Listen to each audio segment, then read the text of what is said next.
Vadori, and welcome to this week's episode of Inspired Writing.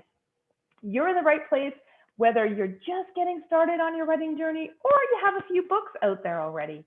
Let's get started because this week we're going to talk about how writers get their inspiration. So if you're just starting on your writing journey, you might be wondering, how am I going to continue to get inspired?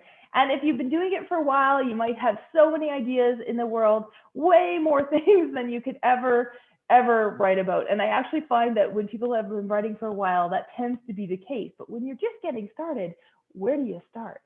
I get asked a lot about this when I do interviews. And I think what they really mean is they mean, where do you get your plot, right? That's what people think of as inspiration or ideas. Where's the stuff that you put in your book? Where's the plot, right? And that is definitely part of it. But the truth is, writers talk about there only being two stories in the world: that someone goes on a journey or someone new comes to town, right? So someone goes on a journey, someone new goes to town, and that's been credited over the years to Tolstoy or by the late novelist John Gardner. Nobody's really sure. There's a lot of variety on this out there, but it's got some truth to it, right? And if I was to, there's some random plot generators out there on the web. There's lots of places that you can go for story prompts. And sometimes lots of people like to write that way, like flash fiction with story prompts. And it can spit out some wacky events. And I could create this outline, right? I could create one outline with some random things happening. And I could send that outline to each of you. And we could each go away, like hundreds of writers that are watching this vlog right now. And we could each go away and we could write a story based on the outline that I sent you with this random plot generator. And guess what? If we came all back together, those stories would feel completely different. How can that be, right? We all have the same idea. We all have the same stuff in our book. We all have the same plot. But the truth is that the magic that you bring to your story is all of your experiences and how you view the world, the way that you think, the technical skill that you bring in your writing. All of those things come together to create a book that only you can write. And that is true inspiration. Every single sentence that we wrote, in fact, if we wrote 100 of these stories, we'd be hard pressed to have, one sentence that was the same. It'd be completely different.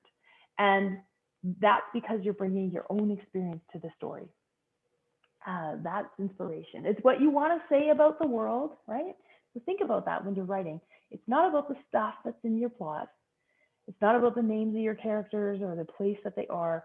It's what you want to say about the world in your writing, right? It's what you want your readers to take away when they're done. How do you want them to think, to feel, to act? What do you want your readers to get out of your writing? That's what's important, right? It's digging deep and finding enough passion, right?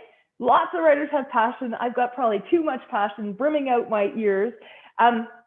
It's all that passion that you have to dig deep and find to take those ideas and that inspiration that you have and that book that you dream of writing and spend the time to get it onto the page, right? It's going to take work, but if you've got enough passion and you stick with it and you keep doing it, you'll get it there. And not only that, but you'll have the exact book if you pay attention to that inspiration. When did you first think of the idea? What was it that drove you to do it? It's not about the characters. It's not about the setting. It's not about your climax, the big battle scene. It's not about any of those things. Those are important. But what you bring to it and what you want your readers to take away at the end, that's where you were originally probably inspired to write. And if you can get that on the page, then you've got gold, right? Then you're going to have readers that can't wait to write or to read whatever it is that you are coming up with next.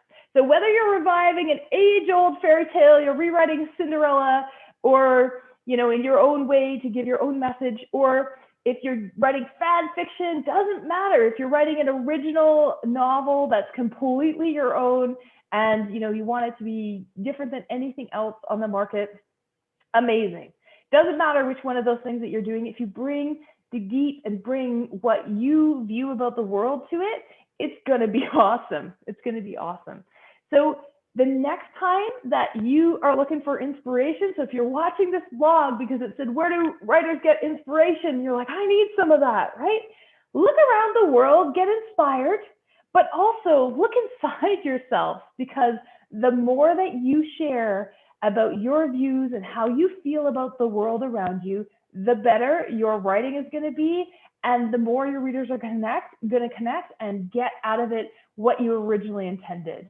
So I hope this helps in terms of discovering where your inspiration is. And I'd love to hear how you guys get inspired and what made you first want to start writing. So I hope that you guys will reply in the comments, or send me an email or contact me on social media and let me know, because I am just fascinated with how writers get inspired. I hope you guys are too. And we got to get those inspirations and find the passion and get your words onto the page in the way that only you can do. So until then, happy writing, and I'll see you next time.